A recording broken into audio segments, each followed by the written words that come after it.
Hey guys, today I'm back with these hollow green chevron nails. They're perfect for St. Patrick's Day, but you can wear them all year if you want. If you know how I did these, keep watching.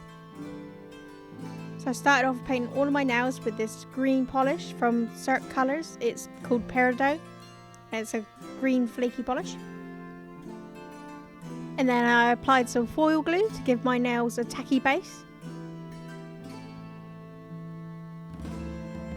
Which with my Moyu London Fashionista 05 plate and a silver stamping polish, I just stamped the chevron. And then off camera, I quickly got rid of the pieces that I didn't need and just stamped on that silver chevron. And then I filled in the bottom half of my nail with this Cirque Colours from the same collection. It's called Emerald. And then finally, I applied a smudge resistant top coat. And there you go, these green, hollow, flaky nails.